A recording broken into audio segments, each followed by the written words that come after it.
Hi there, I'm John from CNCRI.com, and today we're going to fabricate a metal stencil and some polycarbonate stencils, and we'll compare and contrast each one.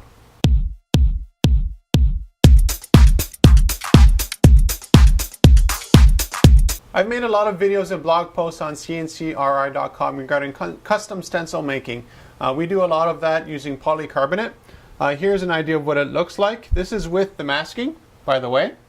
Clear polycarbonate actually looks totally optically clear like this, so you don't even see it. The advantage to this is that when you put it over your work, you know exactly where you're putting the stencil. The reason why I ship these out generally with a mask like this is just so that the customer has, you know, a free sort of spray test to do stuff, and then they can easily take this masking off. Masks on both sides just to give it a bit more strength for shipping. And then it's very easy to clean as long as you use like a water-based paint.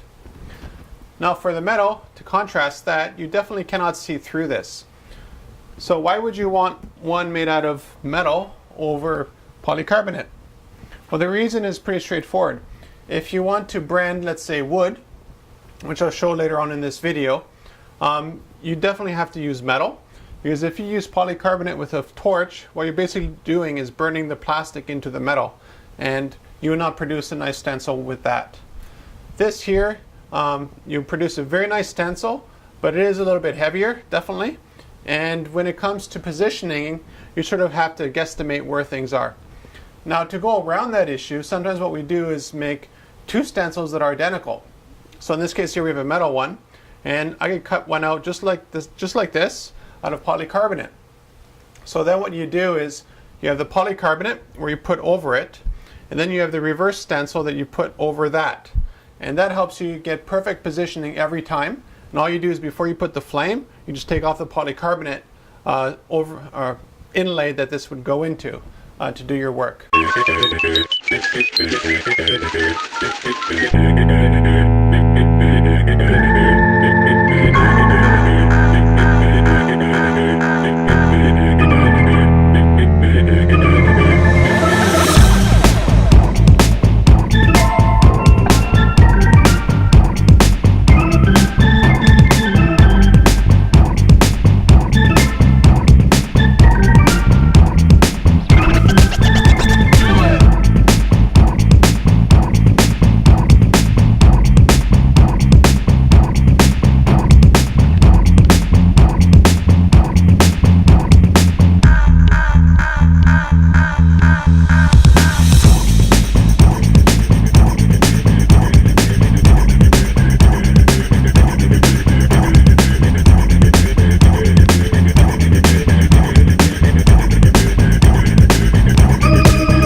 There are a lot of different ways to make stencils. In this case here we use the Waterjet, but this could have been cut using a fiber laser, CO2 laser.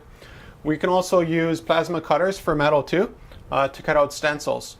Whether we use one over the other, it just depends on the design and the specs that you have for us to do. If you look at, well, let's take a look at the clown ones here. So the clown ones, you have very sharp details. And you can sort of do that with the Waterjet, but the Waterjet has a larger sort of beam thickness, for lack of a better word, compared to a laser. A laser is a fraction of a hair, while Waterjet you can actually see the beam. If you look at the video of it, it's like a white beam going shooting right down with abrasive. Now because you have the abrasive in the water, that hole will be a little bit bigger. So if you want extremely fine stencils, laser is definitely the way to go. If you're looking for more cost-effective ways of making a stencil, lasers in polycarbonate or laser in plywood or MDF or Waterjet on steel works very, very well.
Another thing to keep in mind, at least for us here at the shop, because normally we do this for the customer, is the cleanup that's involved.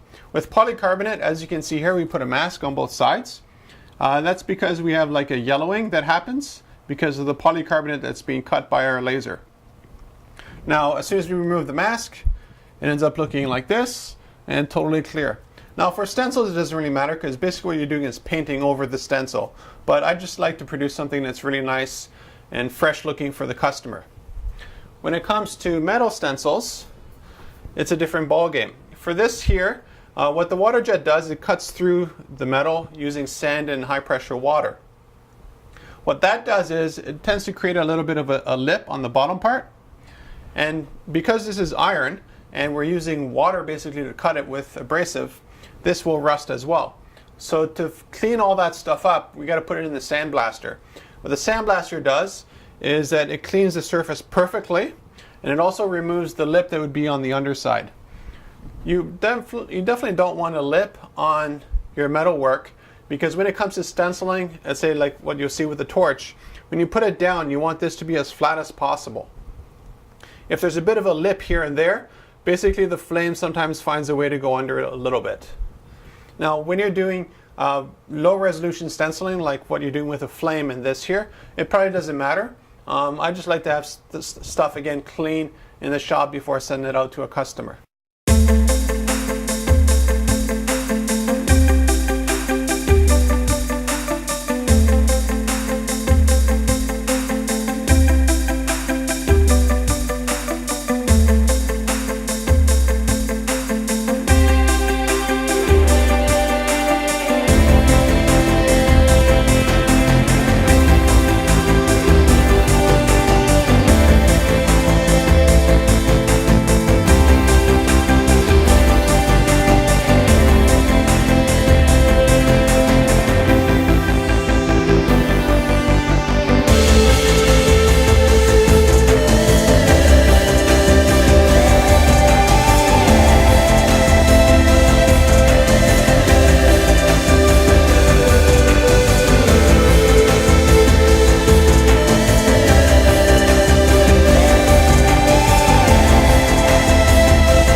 When it comes to paint selection for stencils, what I suggest is use a water-based paint. It's just easier to clean.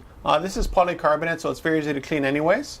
But I found with enamel paint and more stronger bonding paint that go on plastic. This is a plastic.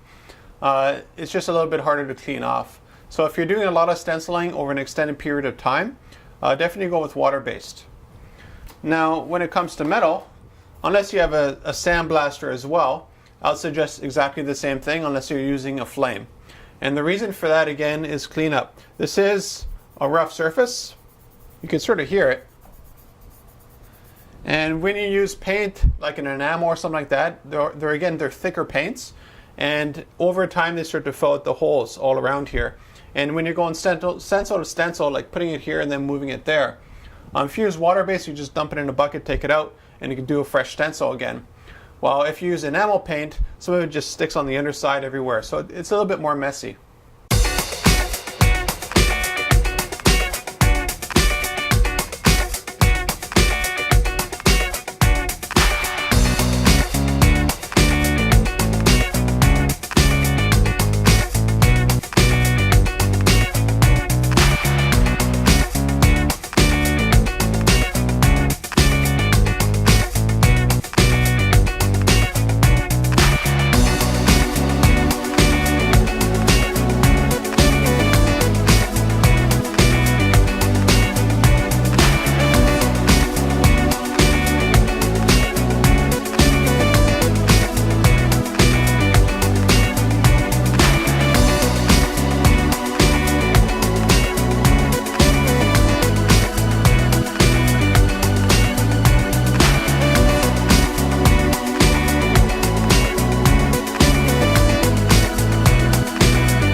And now you know how this here was made. So when you're doing flame stenciling, you have to keep in mind that you do lose some resolution, obviously, but it looks really cool, even at a distance.